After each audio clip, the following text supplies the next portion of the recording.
Elias Ward always believed he was living an ordinary life.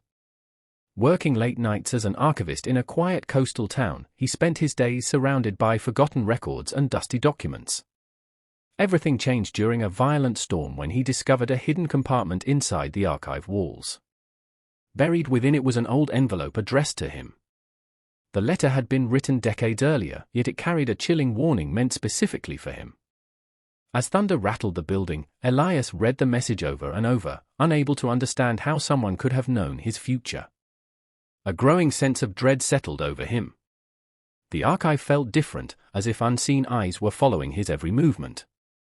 When he noticed muddy footprints crossing the floor and ending abruptly at a solid wall, he realized his life was about to unravel in ways he could never have imagined. The following day, determined to uncover the truth, Elias began searching for answers. No one recognized the handwriting from the mysterious letter. Most people dismissed it as an elaborate prank. As evening arrived, he wandered through the harbor hoping a fresh perspective might help.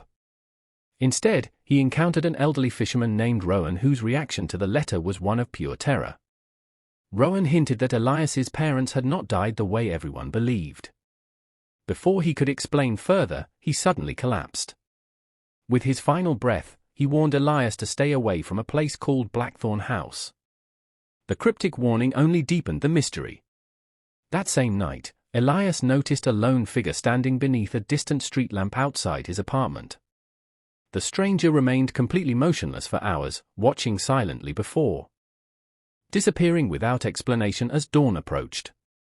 Ignoring every warning, Elias traveled to the abandoned Blackthorn House hidden among the cliffs beyond town. The mansion stood like a monument to decay, its dark windows staring out over the crashing sea. Inside, he discovered something that shattered his understanding of reality. Entire walls were covered with photographs documenting every stage of his life. There were images of him as a child, a teenager, and an adult. Some photographs had clearly been taken without his knowledge. Someone had been watching him for years. As he explored deeper into the mansion, he uncovered newspaper clippings describing missing people who all shared an uncanny resemblance to him. Fear tightened around his chest as the impossible pattern became clear. Before he could process what they had found, heavy footsteps echoed through the halls. Someone else was inside the house, and they were getting closer. The next day, Elias returned determined to uncover the mansion's secrets. Hidden beneath the floorboards, he found a concealed basement unlike anything he expected.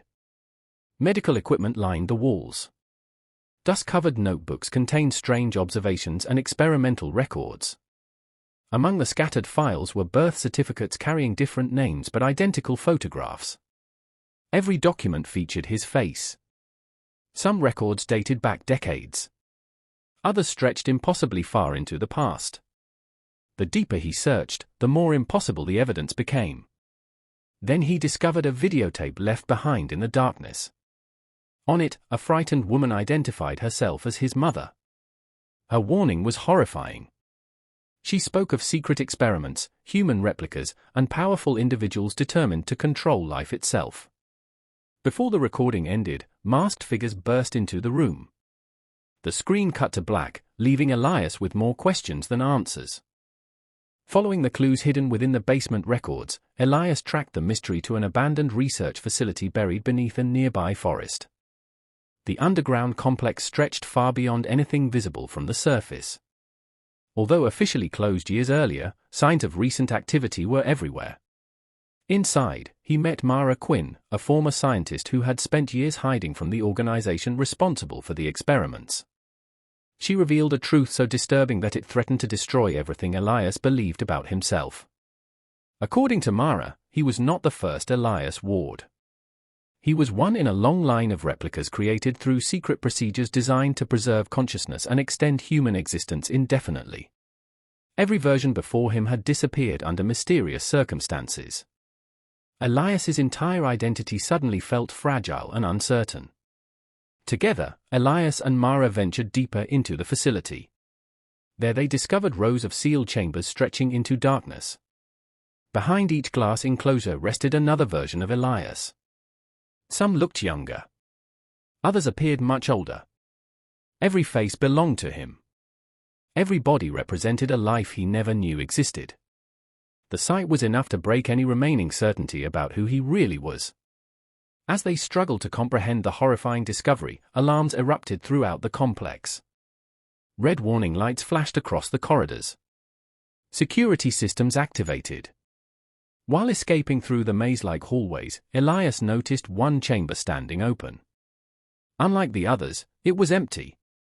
Monitoring equipment indicated recent activity. Somewhere inside the facility, another version of himself was awake and moving freely. The pursuit eventually led Elias to the heart of the complex, where he finally came face to face with the mysterious figure that had been following him. When the stranger removed his hood, Elias found himself staring into his own future. The man possessed the same face, the same eyes, and the same memories. He claimed to be the original Elias Ward.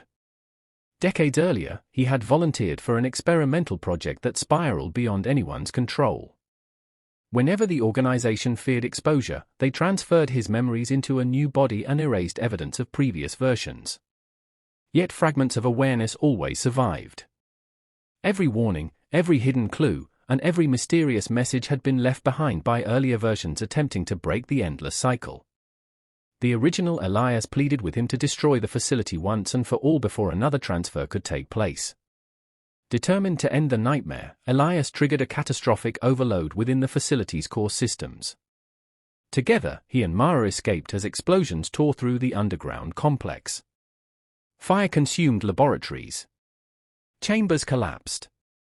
Years of research vanished beneath collapsing tunnels and rising smoke. For the first time in his life, Elias believed he might finally be free.